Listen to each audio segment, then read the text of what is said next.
Olá, meus amigos, sejam muito bem-vindos para mais um episódio do MetaCast. Hoje aqui quem está aqui é Dr. Diego, CEO da Metacognitiva. Dr. Diego, eu gostaria que você se apresentasse para os nossos ouvintes. Bom, obrigado, Vinícius. Muito obrigado pelo convite. Estar aqui hoje no MetaCast. E é um prazer, né, poder estar falando para as pessoas que se interessam em fazer terapia. Terapia é fundamental, é importante. Vou falar um pouquinho de mim, então. Eu sou o Dr. Diego Gonçalves, sou doutor em psicobiologia. Tenho 19 anos de atendimento psicológico, né, com base na terapia cognitivo-comportamental. E, em especial, eu gosto de atender e me preparei para atender transtornos de personalidade e resistência terapêutica. Não significa dizer que eu não atendo outras demandas, eu atendo, mas realmente eu tenho uma preparação especial para essas duas demandas. No seu currículo você fala muito sobre pacientes complexos, desafiadores, demandas bem complexas, casos realmente que fazem com que alguns psicólogos tremam na base. É verdade. Como é que isso funciona? Dá uma explicada para mim.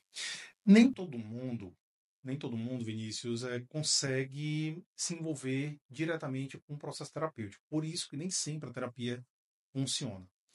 Na época que eu era professor, eu comecei a me preparar. Eu via isso nos alunos e eu queria ajudá-los a conseguir resolver esse problema. Então, alunos, bons alunos, que se preparavam, conhecia a teoria, conhecia a técnica, iam atender o paciente e a coisa não evoluía. Fui procurar literatura e encontrei apenas em inglês material sobre resistência terapêutica. Aí eu comecei a estudar. E eu comecei a ver que, inclusive, com os meus pacientes, isso também acontecia. Os pacientes eles não evoluíam, eles não melhoravam. E aí eu comecei a me preparar para poder conseguir lidar com esses pacientes. Esses são os pacientes desafiadores. É o paciente que gera muitas vezes um sentimento de menos-valia, de descrédito no terapeuta. O terapeuta fica em dúvida se de fato ele está fazendo um bom trabalho, porque aquele paciente ele é mais resistente à mudança. Ele tem mais dificuldade de mudar. E aí eu tenho me preparado para lidar justamente com esse perfil de paciente. Maravilha. Depois a gente se aprofunda mais no tema da resistência terapêutica. Mas eu queria que você falasse sobre metacognitiva. De onde veio, o que foi que aconteceu, que você criou esse instituto de terapia cognitivo comportamental chamado Metacognitiva. A metacognitiva, em especial, ele de fato é um instituto, né? A gente não só é uma clínica, como a gente ensina profissionais de psicologia a aprender a terapia cognitivo-comportamental e se especializar nessa abordagem. Então, a gente ensina não só o Rio Grande do Norte, como o Brasil inteiro, né? A aprender sobre terapia cognitivo-comportamental. Então, Vinícius, a metacognitiva ela surgiu justamente da ideia de ter uma clínica de excelência. Uma clínica que, de fato, a gente tivesse bons profissionais, profissionais extremamente capacitados, que pudessem fazer o melhor pelo paciente. Então, a gente tem aqui uma clínica que ela atende uma quantidade muito grande de demandas psicológicas e com cada psicólogo atuando a partir de uma especialidade, de uma especificidade. E que ele é muito bom naquilo ali. Entendeu? Então a lógica da metacognitiva foi essa. E a gente conseguiu. Hoje a clínica conta com 14 profissionais.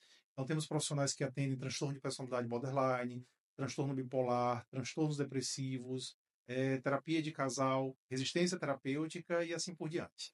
Então, juntando a resistência terapêutica, que são aqueles casos mais difíceis, com a metacognitiva, a gente já pode recomendar a metacognitiva para as demandas mais complexas que alguém encontrar. Por favor, por favor. E realmente, assim, o nosso objetivo é esse. São profissionais de excelência e diferente de outras clínicas que você paga o aluguel da sala e simplesmente você vai atender, aqui não. Os profissionais eles são selecionados. Eu seleciono pela competência técnica dele e pelas habilidades terapêuticas. Então, os profissionais que têm uma excelente habilidade no manejo dos seus pacientes, eu selecionei para vir trabalhar comigo. Então, fala aqui um pouquinho para mim, para os ouvintes, o que é resistência terapêutica. Resistência terapêutica, como o próprio nome diz, é o processo de resistir à mudança, né, no processo terapêutico. Resistência é uma condição natural. Todo ser humano ele é resistente em algum grau. Até por uma condição de defesa, uma defesa natural do nosso organismo, né, da nossa psicologia. Mas no processo terapêutico, essas pessoas acabam resistindo, isso acaba atrapalhando a evolução na terapia. Então, uma técnica que para um paciente ele leva ali talvez 2 semanas para poder ele conseguir se engajar e começar o processo de mudança, um paciente resistente ele fica gerando obstáculos para esse processo e aí a gente não tem a mesma evolução. se passa 1, 2 meses, 3 meses, e ele fica insistindo em continuar no mesmo lugar. Antigamente a gente falava muito em zona de conforto, Vinícius. Hoje em dia eu digo que zona de conforto não existe. O que existe é zona conhecida. Então, aquilo que eu conheço, eu tenho a tendência a querer ficar. O que eu conheço é previsível, eu fico ali. E aí eu tenho medo de entrar numa zona desconhecida, mesmo que ela seja boa, mesmo que ela vá me ajudar. É o que acontece no processo de resistência. Eu prefiro ficar numa zona conhecida desconfortável, muitas vezes, do que entrar numa zona desconhecida confortável, que vai gerar conforto e vai gerar saúde psicológica para mim. E aí a resistência ela continua. E aí o paciente não evolui. É por essa razão, então, que eles resistem mais à terapia. Exatamente. Porque ele tem medo. Ele tem medo do que ele desconhece. E por ter medo disso, ele prefere ficar como está, mesmo que esteja sofrendo. E me diga uma coisa, doutor Diego, tem algum perfil de paciente, algum transtorno mental que é clássico para pacientes com resistência terapêutica que apresentam essa resistência na terapia? Existe um perfil que sempre tem resistência, que são transtornos de personalidade. Pacientes com transtorno de personalidade sempre têm resistência. Então, tem resistência, tem necessidade de validação demasiada, como os casos ali do cluster dos ansiosos, ou eles são muito autoconsistentes, como geralmente nos transtornos mais ligados aos transtornos impulsivos, né? Transtorno de personalidade borderline, histrionia, narcisista. Então, eles têm uma tendência a maior consistência do pensamento também, ou tem uma tendência a se vitimizar, como também no histriônico e no borderline também acontece. Então, são resistências típicas. Mas qualquer transtorno pode ter resistência. Transtornos ansiosos, transtornos depressivos. Então, eu tenho medo, realmente, às vezes eu estou sofrendo, o paciente depressivo está sofrendo, mas ele conhece aquilo ali. E ele tem medo de se aventurar, né, numa nova lógica de vida e, na verdade, ele sofrer. Então, ele prefere ficar naquela condição, boa parte das vezes. E resistência tem quase todos os transtornos, entendeu? Mas mais forte no transtorno de personalidade. Eu não conheço muito sobre esse tema, né? Você está trazendo aqui para que a gente possa aprender um pouquinho, mas toda pessoa, isso na vida mesmo, né? Quando a gente tem alguma dificuldade, a gente tem uma tendência a abandonar aquelas coisas. Eu não consigo resolver um problema, eu deixo para lá, resolvo, eu mudo. Ah, não estou conseguindo dar conta dessa faculdade, eu vou mudo. Esses pacientes mais resistentes, eu presumo que eles têm uma dificuldade de se engajar no processo terapêutico e acabar abandonando a terapia. No processo Exatamente. clássico, é muito comum a gente ouvir do terapeuta dizer que o paciente caiu fora da terapia. Isso. Eles ficam quando você trabalha com a resistência terapêutica. Ficam. Eu vou dar um dado importante para você. Eu recebo uma primeira coisa que eu analiso com quem faz. Eu tenho um curso chamado QRT, e a primeira coisa que eu analiso com quem faz o QRT é a taxa de retenção do paciente. Então, qual o percentual de paciente que entra e continua em processo terapêutico, né? Isso é a taxa de retenção. A média, a média típica é de 50 a 60%. Então, de 10 pacientes, 5 continuam a terapia. No QRT, essa média é acima de 80%, tendo aluno que chega aí a 90, 95%. Então, é altíssimo. É um índice muito alto de taxa de retenção. Então, a gente tenta, acima de tudo, se conectar com o paciente desde a primeira sessão, focado nos valores do paciente. E esse é que é o grande segredo. Quando a gente consegue entender qual é o valor do paciente, a gente guia o processo terapêutico dentro dos valores do paciente, ele continua em terapia. Por isso que a taxa é tão alta. Né? Então, quando a gente foca nesse ponto, o paciente ele dá a continuidade. Então, é muito comum os pacientes passarem alguns meses comigo, os pacientes menos resistentes, e os mais resistentes passarem até 1 ano, 2 anos, se for necessário, para o processo de mudança. Eles continuam em terapia todo esse tempo. O que é reatância psicológica? É a mesma coisa de resistência terapêutica, faz parte, está dentro, está fora, se complementa. O que é essa reatância psicológica? A reatância psicológica, ela é um processo da resistência que acontece na vida, né? Reatância psicológica acontece com qualquer pessoa e pode acontecer na terapia, mas os psicólogos tipicamente não conhecem. Até com terapeuta mesmo? Até com terapeuta pode acontecer também. Dependendo, pode acontecer. É a perda da liberdade de tomada de decisão. Eu senti que eu tenho o direito de tomar uma decisão específica, né? Quando um terapeuta diz assim, diz para o paciente que ele tem que fazer determinada coisa, ou que ele vai fazer determinado procedimento, muitas vezes ele ativa a reatância do paciente. Reatância ativada uma vez, duas vezes, três vezes, passa. Mas se a frequência disso for muito alta, a tendência do paciente é sair da terapia. Então, o terapeuta ele tem que ele tem que ter muito cuidado se ele não está ativando a reatância do paciente. É uma das primeiras coisas que eu ensino. Porque se ele estiver ativando, o paciente ele não continua no processo.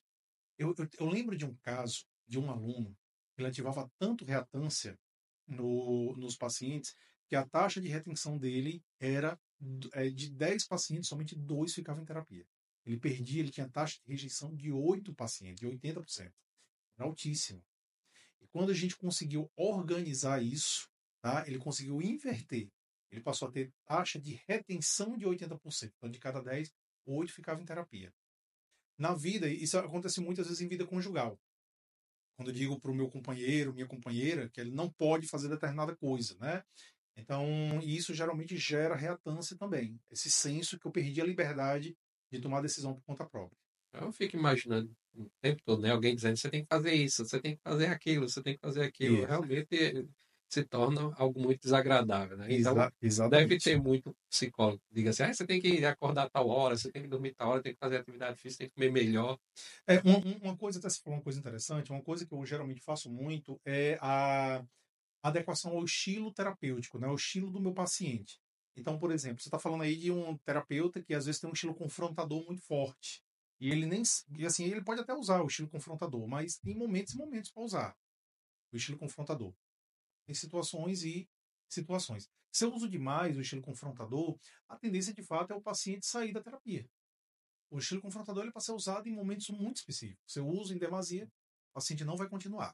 Esse estilo terapêutico, ele é uma técnica, assim, para que você utiliza na resistência terapêutica, tem outras mais. É uma adequação, é um processo de conexão. Então eu me conecto com o meu paciente a partir do estilo do próprio. Tem pessoas que têm um estilo mais humorístico.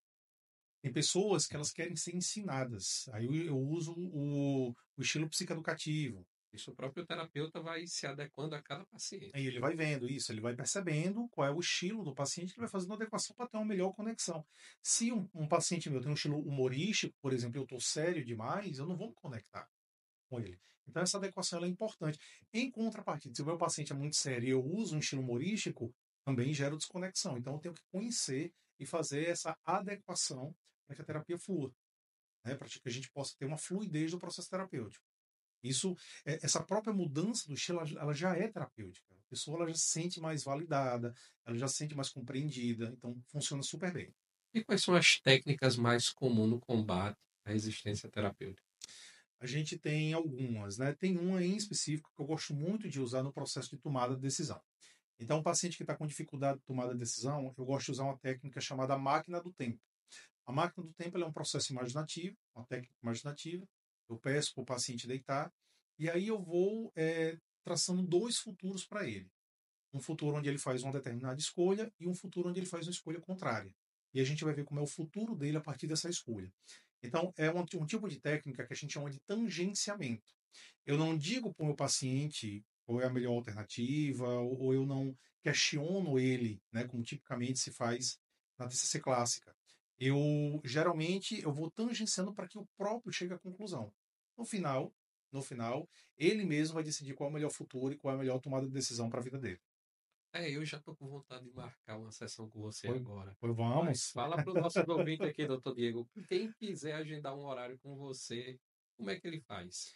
Olha só, é só ligar para a Meta Cognitiva. Posso dar o número Pode, aqui? fica à vontade. 988 11 0553. Entre em contato ou então no nosso site, né, www.metacognitiva.com.br. O pessoal vai atender você e vai poder realmente instruir como é que faz para poder fazer o agendamento. E pode acreditar, a gente vai poder trabalhar, quebrar as resistências e dar continuidade ao processo terapêutico. Maravilha, doutor Diego. Quero agradecer sua presença nesse episódio do MetaCast hoje. É um prazer realmente poder aprender um pouco com quem realmente entende, com quem ajuda, quem está disposto a fazer pelos nossos pacientes. Queria que você deixasse aqui uma mensagem para quem está nos ouvindo, né? Aquelas mensagens que todo psicólogo gosta de deixar, motivacional, aquela que impacta. aquela que vai fazer a diferença para que a gente possa se sentir melhor hoje. Curto e breve. Olha, quebre suas resistências. Quebre a primeira resistência. A primeira resistência é de procurar o terapeuta. Não precisa ser eu. Procure um terapeuta. Todos nós, 85% da população, Vinícius, precisa de terapia. Só que 82% adia isso, fica adiando, ou achando que dá conta sozinho, ou realmente se deixando levar, né, por esse desconforto emocional, quando na verdade ele pode ir para a terapia, aprender realmente a lidar com seus pensamentos, suas emoções e ter uma vida muito mais saudável, né? Então, quebra essa primeira resistência, vá ao terapeuta, procura um psicólogo e se a escolha for eu, pode ter certeza que a gente vai fazer o melhor possível por você. Muito obrigado, doutor Diego. Eu que agradeço. Obrigado a vocês que ficaram nos ouvindo, nos assistindo, quem está assistindo agora também. Curta esse vídeo, ativa o sininho, se inscreva no canal para não perder mais nenhum episódio do MetaCast. Um cheiro no coração de vocês. Até mais. E até o próximo episódio. Tchau.